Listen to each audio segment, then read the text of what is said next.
পুরান ঢাকা থেকে চট্টগ্রাম বাঁশবাড়িয়া মাত্র 30 মিনিটে চলে গেলাম এবং ঈদের দিনটা কিভাবে সেলিব্রেট করলাম, এই স্থানটা কোথায়, এত এত কোয়েশ্চেনের উত্তর দেওয়ার চেষ্টা করব আমার এই ছোট্ট ব্লগ ভিডিওতে। দুঃখিত বন্ধুরা, ঈদের দিনের ব্লগ ভিডিও একটু লেট করে দেওয়ার জন্য। ঈদের দিনটা একটু ব্যতিক্রম ছিল, একটু না অনেকটাই ব্যতিক্রম, শুধু আমার জন্য না সবার জন্য। বিকজ অফ 30টা রোজার পরে আলহামদুলিল্লাহ আমাদের ঈদের দিন চলে আসা। রাত থেকে চলে আমাদের খুব এক্সাইটমেন্ট, বিকজ হাতে মেহেদি দেওয়া, রাত জাগা, তো যাই হোক, একটু ঘুমিয়েছিলাম, খুব সকাল হতে দেখি আলহামদুলিল্লাহ ব্যতিক্রম একটি সকাল।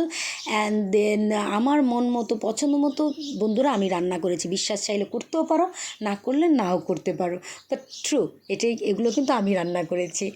যাই হোক, ঈদের দিন সকালটা সবার আগে মায়ের কাছ থেকে আমরা সবাই সালামি নিয়ে নিলাম। অ্যান্ড দেন এবার আমাদের পর্ব, আমার বাতিজা বাতিজি, বাগনা বাগনি, ওদের ঈদ সালামি দেওয়া। দেন আমরা সবাই সবাইকে দিচ্ছি। অ্যান্ড দেন ঈদ সালামি দেওয়ার পরে এখন তো শুরু হয়ে গেল ঈদের ঘোরার জন্য। আমরা সবার আগে আমরা যেটা করে থাকি, 30টা রমজান চলে গেছে, আপনারা কে কীভাবে মানেন আমার জানা নেই। আসলে কবরস্থানে যাওয়া উচিত এবং কবরবাসীদের সালাম দেওয়া উচিত। সো আমরা ঈদের দিনে খাওয়া দাওয়া করে একসাথে কবরস্থানে কবর জিয়ারত করে দেন আমরা চলে যাই ঘুরতে। এই যে বলেছিলাম, আমরা পুরান ঢাকা থেকে 30 মিনিটে চলে গিয়েছিলাম বাঁশবাড়িয়া চট্টগ্রাম। বা গাইস, আমার জেট বিমানে করে, বিমানটা কি অবশ্যই সেটাও দেখাবো, ব্লগের শেষের দিকে আছে। যাই হোক, এটা কিন্তু কোনো জায়গাটা দেখতে কিন্তু অসম্ভব সুন্দর। আমরা যারা চট্টগ্রাম বাঁশবাড়িয়া সি বিচে গিয়েছি তারা বলতে পারবো সেম ওই স্থানটার মতো এইটার ভিউটা আসতেছে। আর এই যে দেখা যাচ্ছে আমার ঘরের ভাতিজা ভাতিজি, ভাগ্না ভাগ্নি, এরা দুলাবাই, এদেরকে পেলে একদমই বাচ্চার মতো। ইভেন শুধু দুলাবাই না, আমাদের ঘর প্রতিটা মানুষই সফট, একদম বাচ্চাদের মতো। আসলে বাচ্চাদের সাথে সময় কাটাতে হলে বাচ্চাই হতে হয়। অ্যান্ড দেন সবাই দৌড়াদৌড়ি করতেছে, কম্পিটিশন করতেছে, ফার্স্ট সেকেন্ড থার্ড কে হবে, দৌড় প্রতিযোগিতা চলতেছে। আমরা কেন তাহলে পিছিয়ে থাকবো? আমরাও 3 বোনে ফার্স্ট সেকেন্ড থার্ড হওয়ার জন্য একটা কম্পিটিশন করে ফেললাম। এত এনজয় করেছি আলহামদুলিল্লাহ, অনেকগুলো দিন পরে এনজয় করেছি। ওই যে বললাম, কারণ ঘরে বন্দি ছিলাম। অ্যান্ড দেন এই যে আমার বড় আপি রোজা, ওর হাজব্যান্ড। অ্যান্ড দেন আমরা সবাই মিলে একটু ঘোরাঘুরির পর ভাবলাম যে একটু সেলফি টেলফি হয়ে যাক, একটু নিজেকেও দেখা হয়ে যাক, তাই না? জায়গাটা কিন্তু অসম্ভব সুন্দর।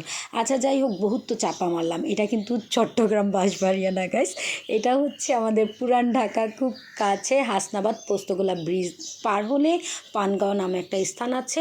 খুব সুন্দর জায়গাগুলো, খালি এবং কিছু কিছু মাটি কেটে রাস্তা ব্রড করা হয়, যার কারণে উঁচা নিচা পাহাড়ের মতো হয়ে গেছে। জায়গাটার বাচ্চারাও কিন্তু খুব এনজয় করে। আপনারা চাইলে কিন্তু যেতে পারেন, কারণ আমরা মানুষরা কিন্তু একটু আনন্দ করতে ভালোবাসি। সো বাচ্চাদের সময়টাও ভালো কাটে, ইভেন বড়দের সময়টাও ভালো কাটে। এই যে কীভাবে কত মোবাইল থেকে একটু বের হওয়া যায়। যাই হোক, আলহামদুলিল্লাহ এইভাবেই দিনটা খুব খুব আনন্দে কেটে গেল। অ্যান্ড দেন দুলাবাইও কম্পিটিশন করেছিল। আর এই যে আমাদের দেশে পুচকিও কম্পিটিশন করতে চেয়েছে, সে কিন্তু পড়ে গিয়ে সেই ব্যথা পেয়েছে। তার আম্মা তাকে এসে থামালো, তার বড় আম্মা। আর এই যে খাদিজা মনি অলওয়েজ দৌড় প্রতিযোগিতা সে ফার্স্ট হয়েই থাকে। আর মজার ব্যাপার, আমাদের 3 বোনের যখন দৌড়াদৌড়ি হয়, এর মাঝে বড় আপ্পির হাঁটুতে ব্যথা ছিল। আর আমি রাতে না ঘুমালে অসুস্থ থাকি, কারণ ওই যে। আর আমার বোন, 3 বোনের ভিতর ফার্স্ট আমার ছোটি জান্নাত, আমি সেকেন্ড, অ্যান্ড থার্ড আপি।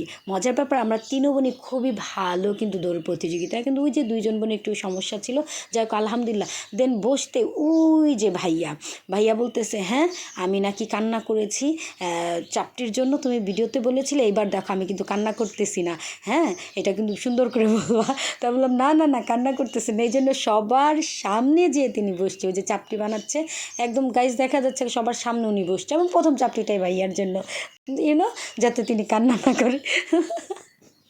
যাই হোক, ভাইয়া বলতেছে সুন্দর করে বলবো, আমি আমার ওয়াইফকে কিন্তু দেখাবো। ভাইয়া বলে দিলাম কিন্তু, হ্যাঁ। আর এই যে খাচ্ছে দৌড়তিস, আর দুলাভাই তো বিন্দাস, আর ওই সে খুব মজা করে খাচ্ছে। অ্যান্ড দেন খাওয়া দাওয়া যাই হোক না কেন, আমার একটু চা লাভার। অ্যান্ড দেন এখানে তেঁতুলের চাটা খুবই ভালো পাওয়া যায়। আর এখানে অনেক অনেক দূর দূরান্ত থেকে বাইক যারা চালায় তাদের জন্য এটা খুবই প্লাস পয়েন্ট, অনেক দূর দূরান্ত থেকে চলে আসা যায়।